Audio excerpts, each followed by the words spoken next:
앞으로 3년 안에 식당이 싹 다 망할 수도 있다. 이거 어떻게 좀 받아들이면 좋을지. 저희가 이제 유튜브 같은 것들만 보다 보면 네. 좋은 얘기 하시는 분들이 워낙 많다 보니까 조금 심각한 상황으로 못 느끼시는 분들도 있을 것 같은데, 제가 지금 생각하기로는 우선적으로 경기가 너무 안 좋고요. 두 번째로는 배달로 시켜 먹는 분들도 너무 많아졌고, 그리고 이제 세 번째로는 원자재 값도 너무 올라가 있는데, 저희는 경기가 계속 수축되다 보니까 이게 소비자들한테 어느 정도 가격 전가를 시킬 수 있어야 되는데 그게 지금 불가능해진 상황입니다. 그래서 이 상태로 계속 지속이 되다 보면 이제 밑에선 계속 쫓아오고 판매가는 못 올라오는 상황이 되다 보니까 조금 과장 보태면 진짜로 3, 4년이면 아무도 돈을 못 벌 것 같다.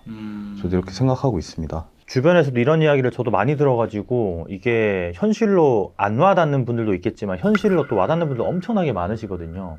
일단 그러시면 제 채널 이제 처음 나오신 거니까 어떻게 보면 여기 카메라 보시고 간단하게 자기소개 좀 부탁드리겠습니다. 반갑습니다. 저는 양승일이라고 하고 현재 육풍이라는 브랜드 3개랑 창신간이라는 브랜드 3개, 백사나로라는 브랜드랑 최근에 이제 샤브밀 이라는 샤브샤브 브랜드까지 오픈을 앞두고 있습니다. 이렇게까지 해서 총 8개의 매장을 운영하고 있는데, 아무래도 매장이 많다 보니까 자영업에 필요한 부분이나 조금 최근 같은 경우는 많이 힘든 부분도 다른 분들보다 많이 체감을 하고 있기 때문에 도움이 될 수 있는 이야기 들려드릴 수 있을 것 같습니다. 감사합니다. 이 양승일 대표님은 사실 뭐 다 브랜드 다 점포를 운영을 하고 계시면서 또 연매출 100억 가까이 지금 내고 계시고, 저하고도 이제 인연이 뭐 오래전부터 있어가지고 저도 이제 대표님이 잘하고 계신 건 잘 알고 있는데, 요즘 힘들다는 이야기가 너무 많이 나와서 진짜 얼마나 힘든 수준인 건지 조금 얘기를 해주시면 좋을 것 같아요. 사실 저 같은 경우도 이런 건 좀 치부지만 작년에까지는 제가 되게 뻗댔거든요. 네. 50% 빠진다고 할 때 한 15% 20% 빠지더라고요. 이 정도면 할만한데 이렇게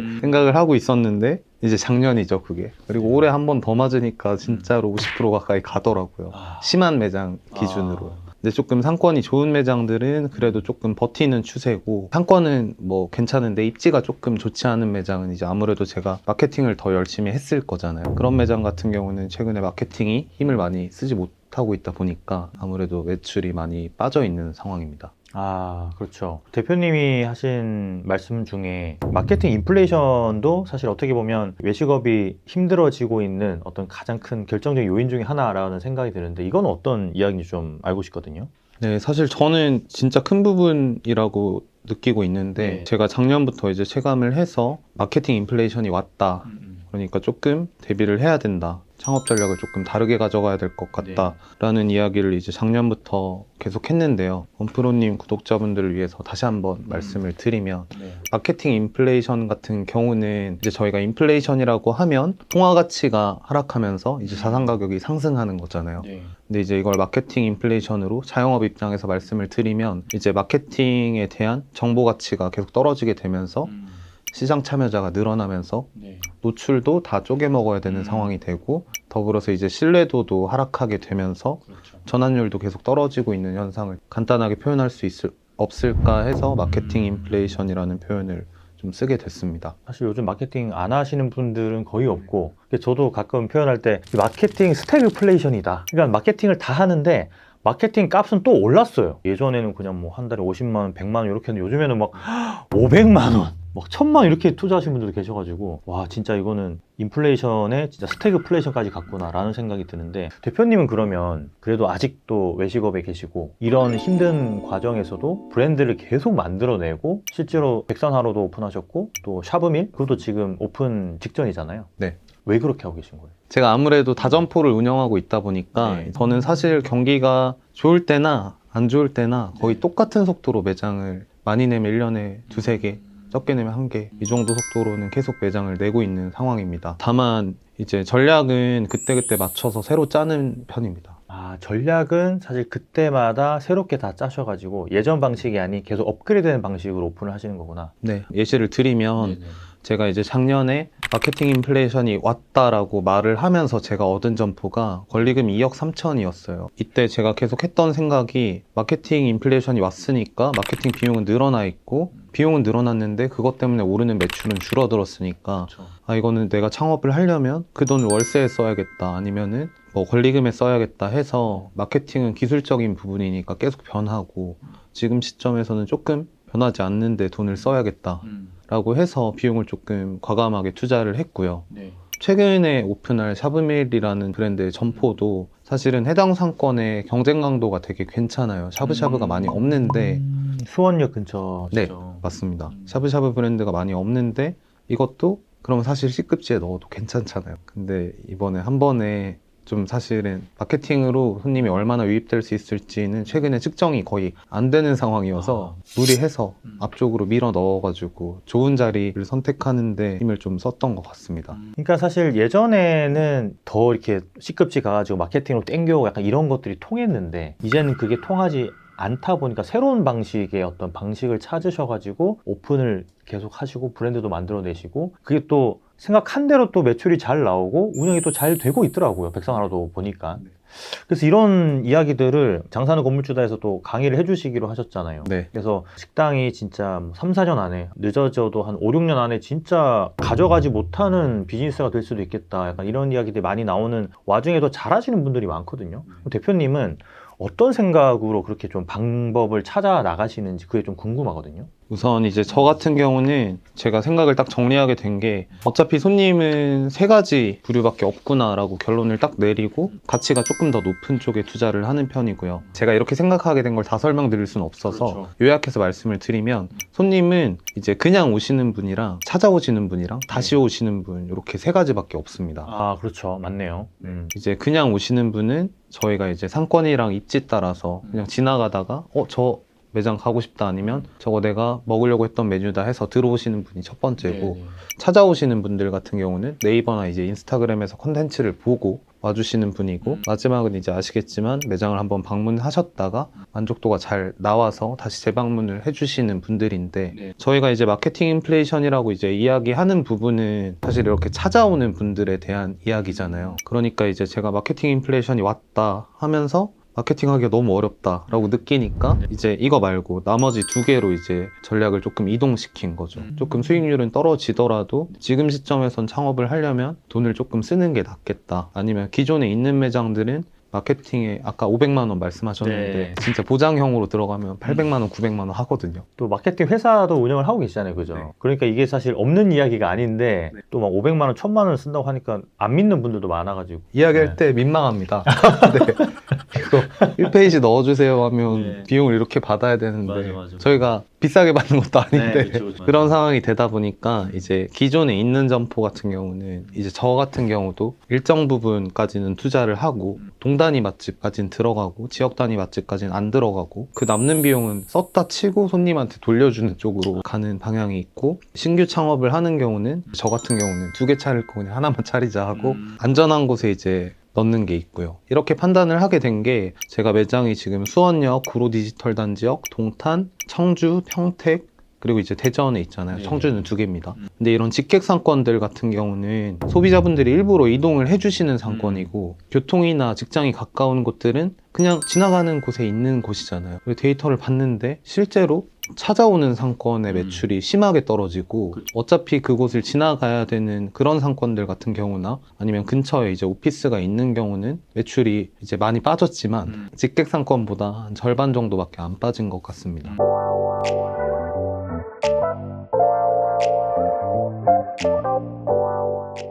자, 그러면은 지금 대표님 같은 경우는 이미 F&B 쪽으로 오랫동안 사업을 하시다 보니까 그래도 어느 정도 자본금을 가지고 새로운 브랜드를 계속 낼 수 있는데 이 자본금이 한정적인 분들이 예전의 창업 방식이 아닌 대표님이 하는 방식을 조금 차용해서 응용을 할 수 있다면 어떤 게 좀 있을까요? 식당이 뭐 3, 4년 안에 진짜 싹 다 망하거나 그럴 리는 없겠지만 그래도 계속 갈수록 이 순이익이나 이게 너무 많이 줄어드니까 어떤 방식을 좀 하면 좋을지 조금 얘기해 주면 좋을 것 같거든요. 그 신규 창업자분들 기준이죠. 네. 사실 제일 간단하게 말씀드릴 수 있는 부분은 새로운 매체가 나오기 전까지는 또 이제 저희가 TV 지나고 블로그 지나고 플레이스 지나고 인스타그램 지나고 릴스 지나면서 이런 매체들이 다 생애 주기를 거치면서 지금 효율이 다 안 나오고 있는 상태인데 맞아요. 또 어떤 파괴적인 플랫폼이 나오면 C급지에서 A급지를 뒤집을 수 있는 순간이 오거든요. 제 생각에는 그 구간이 사실은 1년 정도밖에 안 되는 것 같습니다. 아, 짧네요, 생각보다. 네. 근데 저희가 최근에 경험했던 스마트 플레이스나 인스타그램 같은 경우는 중간에 코로나가 껴 있었잖아요. 맞아요. 그러니까 이제 사람들이 마케팅에 돈을 많이 안 쓰고 생각을 많이 안 하다 보니까 그 각각의 매체들이 사실은 진짜 너무 좋다고 하는 순간이 1년 정도 지나면 원래는 이제 망가져야 되는데 3년이 간 것 같거든요. 그렇네요. 그래서 이제 다음에 올 매체도 1년 정도는 기회를 줄 거라고 생각을 합니다. 그래서 그런 매체를 그냥 기다리던지 이 매체를 못 기다리겠어 하면은 사실 저는 평수 줄이라고 하고 싶습니다. 평소 줄이거나 아니면은 사실 이쪽 비즈니스를 생각하지 않으시거나. 네, 그렇죠. 하지 마세요 그냥. 네, 어떻게 보면 그게 어떻게 보면 약간 정답일 수는 있지만 또 네. 그렇게 말씀드리기가 좀 쉽지 않잖아요, 그죠? 네. 하려는 분들한테 하지 말라고 할 수가 없는 네. 거니까. 근데 대표님 이야기를 듣다 보니까 어떤 뭐 작은 그런 스킬들보다는 이쪽에 해안이 되게 깊으신 것 같거든요. 그래서 감사합니다. 네, 저희 그 장사하는 건물주다에서 강의해 주실 때도 저희가 커리큘럼 짠 것도 보면은 거의 다 이 외식업에 대한 해안에 대한 부분이 절반 이상을 차지하더라고요. 지금 힘들어 하시는 분들한테도 어느 정도 좀 적용이 많이 될 수 있겠다는 생각을 했는데, 실제로 대표님께서 브랜드 만들 때 엑셀로 정량적 분석하는 그 엑셀 시트가 있다고 말씀하셨잖아요. 그거는 어떤 게 들어있는 거예요? 우선 제가 먼저 말씀을 드리면 네네. 이제 제가 상권 분석을 할 때 조금 검색량 기반으로 정리를 좀 해서 네. 그걸로 이제 상권의 크기를 측정하거나 경쟁 강도를 측정할 때 사용을 하는데 그걸 이제 활용할 때 제가 편하려고 만들어 놓은 거거든요. 아. 네, 그래서 이렇게 따라라락 넣어가지고 네. 이렇게 봐서 A/B 테스트 정도는 되는 거죠. 이거보다는 이게 좀 낫겠네. 그러니까 뭐 이쪽 상권이나 입지, 뭐 이쪽 상권이나 입지 해가지고 이렇게 다 비교할 수 있는 키워드도 그렇고. 네, 이제 점포비가 비슷한 경우에는 여기가 낫겠다라고 이제 측정을 할 수가 있는데 그렇게 막 대단한 건 아니어서 쓰는 게 대단하게 어렵지도 않습니다. 그러면 대단한 건 아니니까 일단 그걸 주시면 돼요. 그러니까 요거는 이 엑셀 시트는 강의 들으신 분들한테 저희가 제공하는 걸로. 제가 가진 게 그거밖에 없네. 그리고 또 수강생 중에 한 5분 정도 선발하셔가지고 3시간 정도 같이 도란도란 앉아서 오프라인에서 네. 커피챗 할 수 있는 또 좋습니다. 그걸 주신다고 하셔가지고, 사실 이게 몸값으로 따지면 지금 대표님 뭐 1시간, 2시간 상담하는데 그게 막 100만 원 이상 넘어가니까 거의 한 250만 원 상당 그 정도라고 보시면 되는데, 사실 이게 되게 큰 거거든요. 여러분들도 아마 어디 가서 상담받거나 하실 때 보면 돈이 꽤 많이 들어가는데, 실제로 이제 필드에서 계속 브랜드 만들어내고 계시고 다점포 운영하고 계시면서 다른 분들 코칭 해가지고도 이제 잘 된 케이스가 많다 보니까 이런 혜택을 좀 받으시면 어쨌든 좋지 않겠나 싶은 그런 생각이 듭니다. 자, 지금 저희가 식당이 3년 안에, 4년 안에 진짜 완전 망할 수도 있다. 대표님은 앞으로 어떻게 살아남을 방법을 좀 강구하고 계세요? 저는 개인적으로는 바뀌지 않을 거라고 생각하는 아. 편이어서 저희는 이미 수축으로 들어갔잖아요. 네. 수축으로 들어가기 시작했으니까 제가 돈을 벌려면 남의 걸 가져오거나 가만히 있으면 이제 쪼그라들거나 뺏기는 거지. 네, 이렇게 될 수밖에 없다고 생각하는데 물론 중간중간에 단기 반등은 있을 겁니다. 네. 그럴 때마다 이제 전략을 잘 짜서 움직여야 되지 않을까라고 생각을 합니다. 사실은 보시는 분들 중에 조금 빠르고 똑똑하신 분들도 많으신데 저 같은 경우도 교육도 하고 컨설팅도 하고 사실 이것저것 많이 했거든요. 근데 이제 점포를 차리다 보면 거기서 붙을 수 있는 비즈니스가 생각보다 좀 있잖아요. 제가 메뉴를 파겠다 하면 레시피를 팔 수도 있는 거고 그걸로 인정을 받을 수 있으면, 아니면 내가 프랜차이즈를 하기 싫으면 사실 전수 창업이나 교육 쪽으로 카테고리를 세분화해서 독점을 할 수 있는 방법도 있잖아요. 그런 거를 하나씩 하나씩 붙이면서 일을 하시는 게 조금 그렇게 해서 투자비를 어느 정도 같이 회수를 시켜주는 게 좋지 않을까 싶습니다. 이게 진짜 약간 해안을 담은 이야기를 계속 해주시는 것 같은데, 예전에 한번 그것도 기억이 나요. 헛소리 하는 놈을 찾아라. 헛소리 하는 놈을 찾으면 그게 정답이 될 수 있다. 약간 이런 이야기를 제가 들은 적도 있거든요, 대표님한테. 그 대표님 예전에 헛소리 많이 하셨잖아요. 네. 어떤 이야기죠? 제가 이 검색량 이렇게 계속 얘기하고 다닌 게 되게 오래됐습니다. 엄청 오래됐죠. 근데 그때는 약간 그게 헛소리였잖아요. 네, 4년. 헛소리였네. 그 정도 되면 4, 5년이면 헛소리였다. 근데 그때 제가 그 전의 시점에서 말씀을 드리면 스마트 스토어를 깨작깨작 해봤어요. 근데 스마트 스토어를 보니까 얘네들은 오프라인 점포가 없으니까 그냥 그 검색량 가지고만 장사를 하고 있는 거예요. 이걸 외식업으로 옮겨오면 어떻게 되지? 하고 몇 가지 이제 가설을 세운 거죠. 예를 들어서요. 동탄 맛집이 있고 수원 맛집이 있는데 수원 맛집이 검색량이 10만 개고 동탄 맛집이 8만 개라면 이게 실제로 그 수요랑 비례를 할까? 제가 그래서 몸으로 맞아가면서 다 해봤습니다. 그걸 이제 가설 검증까지 다 끝내신 거지. 점포를 이제 3개를 차리면서 여기 차려보고 여기 차려보고 여기 차려보면서 결론을 낸 게 무조건 일치한다. 이제 저희가 맛집 검색량만 보는 건 아니고 메뉴 검색량이나 이제 뭐 회식도 있을 거고 데이트도 있을 거고 이런 것들이 많이 있잖아요. 그런 것들만 봐도 상권의 성격이 확실하게 보입니다. 당연히 회식이 많은 곳은 어떤 분들이 오는지 좀 알고 데이트 키워드 많으면 당연히 안 가봐도 그러면 집에 앉아서 그것만 보면서 그 검색량을 대비했을 때 이 상권이 이 가격이 적합한가. 그러니까 이게 5년 전에는 헛소리였는데 그거를 빨리 알아채고 이 헛소리를 받아들인 사람들은 실제로 돈을 많이 벌었고. 네, 한 5억 넘게 다 버셨습니다. 그러니까요. 그걸 가지고 초반에 완전 뛰어들 수 있는 거니까. 이 개념이 검색량 기반이다 보니까 이 검색량으로 그래서 뭘 할 거냐라고 생각을 했을 때는 이걸 직접적으로 활용할 수 있는 거는 마케팅에 활용할 수 있잖아요. 근데 마케팅에 활용을 안 하더라도 점포를 얻을 때 쓸 수 있죠. 예를 들어서 똑같이 검색량이 5만 개라고 했을 때 상권의 크기가 비슷해 보이는데 이쪽 삼겹살집 10개, 여긴 7개다. 그럼 둘 중에 하나 꼭 차려야 된다. 하면 7개 있는데 차리면 되잖아요. 마케팅은 일단 오픈하고 나서 일이니까. 그러니까 이런 식으로 활용이 될 수 있죠. 그러니까 예전만큼의 어떤 그런 포포가 나오긴 조금 힘들지만 어쨌든 아직까지도 유효한 방법이긴 하다. 네. 이해 못하시는 분들이 조금 있을 것 같긴 한데 한번 돌려서 2번 정도 보시면은 이해가 되실 수 있어요. 그리고 이제 강의해 주실 때도 이건 상세하게 저희가 커리큘럼에 넣어놨기 때문에 강의 들으신 분들 좀 잘 아실 수 있을 것 같고.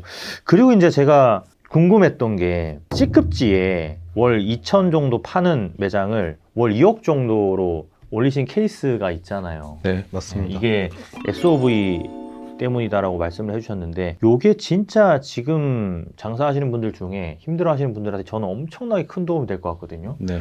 요 이야기는 저희가 2부에서 마저 하는 걸로 하고, 어쨌든 오늘 인터뷰 너무 응해주셔서 너무 감사드리고 또 강의도 좀 잘 부탁드리는 바입니다. 네, 알겠습니다. 2부에서 그러면 C급지 유동인구 하루에 진짜 10명도 채 안 되는 곳에서 네. 2천 정도 나왔는데, 근데 2천 나온 것도 대단한 거 아니야? 근데 이걸 월 2억으로 올리신 SOV 여러분 2부에서 다시 뵙겠습니다. 구독, 좋아요 눌러주시고요. 다음날 아니면 다다음날 올라갈 테니까 꼭 봐주세요. 감사합니다. 2부에서 뵙겠습니다. 네, 감사합니다.